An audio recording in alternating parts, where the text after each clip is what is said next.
جن کی باتوں پہ اعتبار کیا جاتا ہے، ان کے درمیان مسئلے کی وضاحت مختلف انداز میں ہوئی ہے۔ اب اس بات کو لے کر آپ اتنا ہلہ ہنگامہ کھڑا کرتے ہیں کہ کسی کو صاحب ایمان رہنے دیتے ہیں اور کسی کو ایمان کی حالت سے نکال دیتے ہیں، یا کسی کے اوپر الزام رکھنے لگتے ہیں کہ وہ اللہ رسول کو نہیں مانتا ہے، تو یہ انتہائی درجے میں گھٹیا اور خطرناک بات ہے۔ میرے پاس 2 ویڈیوز لوگوں نے بھیجی، ایک تحریر لوگوں نے بھیجی، اور جس انداز میں کیچڑ اچھالا گیا ہے مجھے بہت افسوس ہوا۔ اللہ کے نبی صلی اللہ تعالیٰ علیہ وسلم، ایک صاحب نے سوال کیا کہ بھائی حضرت عمر رضی اللہ تعالیٰ عنہ اور صحابہ کرام رضوان اللہ تعالیٰ علیہم اجمعین کیا یہ اللہ کے نبی صلی اللہ تعالیٰ علیہ وسلم کے مخالف تھے؟ کیا آپ یہ مانتے ہیں کہ یہ لوگ نبی صلی اللہ تعالیٰ علیہ وسلم کی شان میں گستاخی کر رہے تھے جب یہ لوگ 20 رکعت پڑھ رہے تھے؟ جو آپ کہتے ہیں کہ سنت 8 رکعت ہے، تو کیا صحابہ کرام یہ اللہ کے نبی صلی اللہ تعالیٰ علیہ وسلم کی شان میں گستاخی کر رہے تھے؟ ہم ایسے لوگوں سے پوچھیں گے تو کیا آپ اللہ کے نبی صلی اللہ تعالیٰ علیہ وسلم کے بارے میں یہ اعتقاد رکھتے ہیں، یا آپ یہ سمجھتے ہیں کہ اللہ کے نبی صلی اللہ تعالیٰ علیہ وسلم جو عمل کر رہے تھے وہ ناکافی تھا؟ تو یہ کتنی غلط بات ہے۔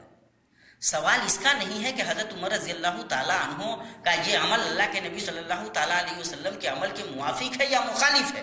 سوال اس پہ قائم ہے کہ حضرت عمر رضی اللہ تعالیٰ عنہ نے اس کا حکم دیا تھا یا نہیں دیا تھا۔ ایک فریق کے مطابق دیا ہی نہیں تھا، دوسرے فریق کے مطابق اسی کا حکم دیا تھا۔ اب جو فریق یہ مانتا ہے کہ اللہ کے نبی صلی اللہ تعالیٰ علیہ وسلم کے دوسرے خلیفہ حضرت عمر رضی اللہ تعالیٰ عنہ نے 20 رکعت کا حکم دیا تھا، وہ اس کو سنت مانتا ہے، اور جس کا ماننا یہ ہے کہ نہیں بلکہ 11 رکعت ہی کا حضرت عمر رضی اللہ تعالیٰ عنہ نے حکم دیا تھا، وہ کہتا ہے کہ رسول پاک کی سنت بھی وہی ہے اور عمر رضی اللہ تعالیٰ عنہ نے حکم بھی یہی دیا تھا، اس لیے پتہ یہ چلا کہ 11 رکعت پڑھی جائے گی۔ دوسرا مسئلہ اس سلسلے میں آتا ہے کہ کیا یہ عام نفل نماز ہے جس کی تعداد کا کوئی تعین نہیں ہے، جن کا ماننا یہ ہے کہ 20 رکعت پڑھ سکتے ہیں یا زیادہ پڑھ سکتے ہیں یا کم پڑھ سکتے ہیں، وہ کہتے ہیں کہ نفلی نماز ہے اور اس میں رکعت کا تعین نہیں ہے۔ جو یہ کہتے ہیں کہ نہیں 8 رکعت ہی پڑھنی ہے اور وتر کے ساتھ 11 یا 13 رکعت پڑھنی ہے، وہ یہ کہتے ہیں کہ نہیں اللہ کے نبی صلی اللہ تعالیٰ علیہ وسلم کا چونکہ عمل یہی رہا ہے، اس لیے مانا یہ جائے گا کہ صلاۃ تراویح سے متعلق،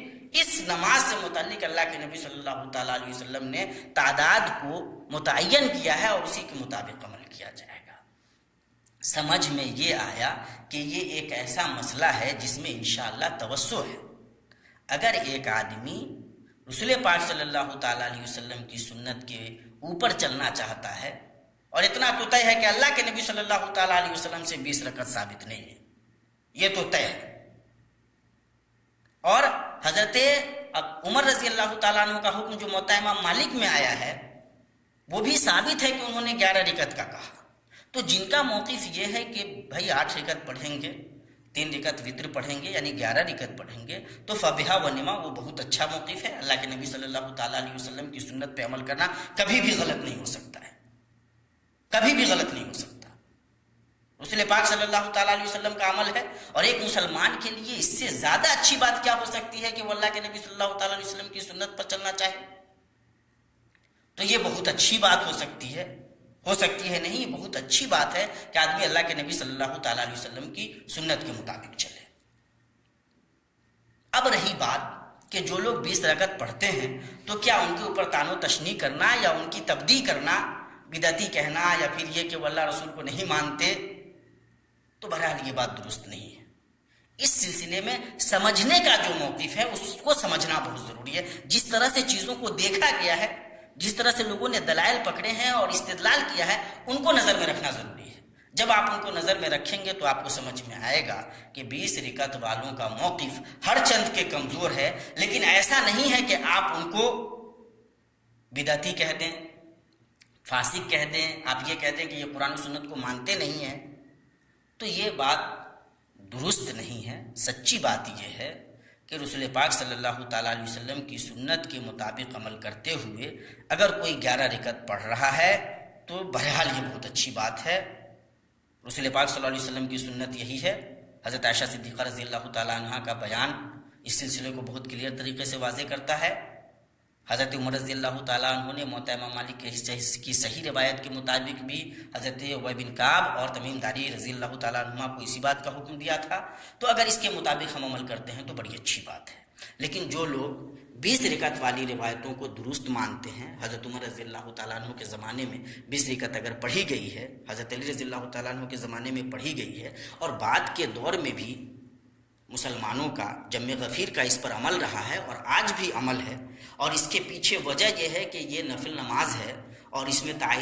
تعداد کا کوئی تعین نہیں ہے، رات کی نماز ہے، نفل کی نماز ہے، جتنی پڑھیں گے اتنا زیادہ ثواب ملے گا، تو ان کا اپنا ایک موقف ہے اور اس موقف کا ہمیں احترام کرنا چاہیے۔ اس کی بنیاد پہ تبدیعی یعنی کسی کو بدعتی قرار دینا یا دین سے ناسمجھ بتانا، یہ چیزیں بہرحال درست نہیں ہے۔ اسلاف سے اس سلسلے میں جو چیزیں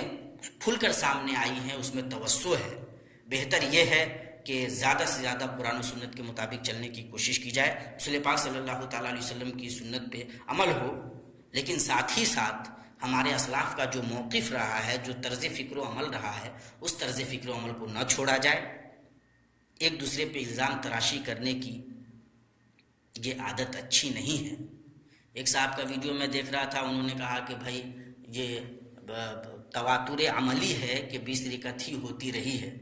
یہ باتیں بتاتے ہوئے صاحب یہ بھی بتانے لگے کہ امام مالک رحمۃ اللہ علیہ کا موقف یہ تھا کہ 33 رکعت پڑھی جائے گی، مکہ والوں کا موقف یہ تھا کہ 20 رکعت پڑھی جائے گی۔ تو بھائی اگر تواتر عملی 20 ہی رکعت ہے تو پھر امام مالک رحمۃ اللہ علیہ کا جو عملی اختلاف آپ دکھلا رہے ہیں یہ کہاں سے آ گیا؟ تو اس چیز کو سمجھنے کی ضرورت ہے، اور اس سلسلے میں بہرحال تان و تشنیع کا رویہ اچھا نہیں ہے۔ میں ذاتی طور پہ یہ سمجھتا ہوں کہ اگر رسول پاک صلی اللہ تعالیٰ علیہ وسلم کی سنت موجود ہے اور اس کے مطابق عمل کرنے والے عمل کر رہے ہیں تو یہ بہت اچھی بات ہے، لیکن صرف اس بنیاد پہ کہ یہ اللہ کے نبی صلی اللہ تعالیٰ علیہ وسلم سے ثابت ہے اور دوسرا جو عمل ہے اس کے استدلالات دوسرے ہیں، کسی کی تفسیر تبدیع یعنی کسی کو فاسق فاجر قرار دینا یا بدعتی کہنا یا اس کو سرے سے کسی حساب کتاب میں نہ رکھنا، میرے اپنے ذاتی رائے کے مطابق بہت اچھی بات نہیں ہے۔ اور اس کو لے کر خاص طور سے مسلمانوں کے درمیان لڑنے جھگڑنے کا رویہ اپنانا، یہ بتلانا کہ سامنے والا مسلمان نہیں ہے، تم اللہ رسول کو مانتے ہی نہیں ہو، یا دوسرا یہ کہہ کہ تم اللہ رسول کو نہیں مانتے ہو، تو یہ گھٹیا بات ہے۔ اللہ تبارک و تعالیٰ سے ہمیں دعا کرنی چاہیے کہ ہمیں اللہ کے نبی صلی اللہ تعالیٰ علیہ وسلم کی سنت کے مطابق عمل کرنے کی توفیق عطا فرمائے، آپ صلی اللہ تعالیٰ علیہ وسلم کے طریقے پر چلنے کی توفیق عطا فرمائے، اور قرآن و سنت کے کسی بھی اختلافی مسئلے کو جج کرنے کے معاملے میں، اسے سمجھنے کے معاملے میں ہمارے اسلاف کا جو رویہ رہا ہے اس رویہ کے مطابق ہمیں چلنے کی توفیق عطا فرمائے۔ ہم اپنے طور پہ صرف فیصلے لینا شروع کر دیں اور ہر معاملے میں یہ سمجھیں کہ ہم جو کہہ رہے ہیں وہی درست ہے، تو یہ خطرناک رویہ ہوگا۔ ہمیں کسی بھی مسئلے میں فیصلے تک پہنچنے کے لیے یہ ضرور دیکھنا ہے کہ ہمارے اسلاف نے اس مسئلے کو کیسے لیا ہے۔ اس زمانے کے بڑے محدث، اللہ غریق رحمت کرے، علامہ البانی رحمۃ اللہ علیہ، جو اس مسئلے میں، اس خاص مسئلے میں جن کا موقف بہت سخت تھا، جو لازمی طور پر یہ سمجھتے تھے کہ 11 رکعت ہی تراویح کی نماز پڑھی جائے گی، ان کا بھی ماننا یہ ہے کہ ہمارے جو مخالفین ہیں اس سلسلے میں، یعنی جو 20 رکعت یا اس سے زیادہ کے قائل ہیں، ان کے اوپر تبدیل، یعنی یہ اپنے آپ میں، ان کا ماننا یہ ہے کہ یہ عمل اپنے آپ میں صحیح نہیں ہے، یعنی یہ عمل اپنے آپ میں بدعت ہے، لیکن اگر کسی سے یہ عمل ہو گیا تو اس بنیاد پہ ان کو بدعتی کہہ دینا، ان کی تفسیر کرنا درست نہیں ہے۔ وہ یہ کہتے ہیں کہ ہو سکتا ہے کہ یہ مسئلہ انہوں نے اس طرح سے سمجھا نہیں، ہو سکتا ہے کہ ان کو صحیح دلیل پہنچی نہیں، ہو سکتا ہے کہ یہ استدلال کا جو ان کا طریقہ رہا ہو وہ طریقہ نہیں رہا جو طریقہ ہمارا ہے، اور ہر چند کے وہ غلط رہا ہو، لیکن ان کی نیت اگر اچھی رہی ہو تو اس کے مطابق ان کو اللہ تبارک و تعالیٰ اجر سے نوازے گا۔ تو کہنے کا مطلب یہ ہے کہ اس مسئلے میں جس محدث کا موقف بہت سخت رہا ہے، اس کا بھی موقف بہرحال یہ نہیں ہے کہ اس مسئلے کو بنیاد بنا کر مسلمانوں کے درمیان تفریق کی بنیاد ڈالی جائے۔ اللہ تبارک و تعالیٰ سے دعا ہے کہ اللہ تبارک و تعالیٰ ہمیں رسول پاک صلی اللہ تعالیٰ علیہ وسلم کی سنت پر عمل کرنے کی توفیق عطا فرمائے۔ جو مسلمان بھائی 11 رکعت کو سنت مانتے ہیں، میں ان کو انشور کرتا ہوں، ان کو بتاتا ہوں کہ یہی اللہ کے نبی صلی اللہ تعالیٰ علیہ وسلم کی سنت ہے، آپ صلی اللہ علیہ وسلم کا عمل کم سے کم یہی ہے۔ آپ صلی اللہ تعالیٰ علیہ وسلم سے بہرحال یہ ثابت نہیں ہے کہ آپ نے 20 رکعت پڑھی ہے. جو روایت آتی ہے وہ حد درجے میں ضعیف ہے اور اس سے استدلال درست نہیں ہے.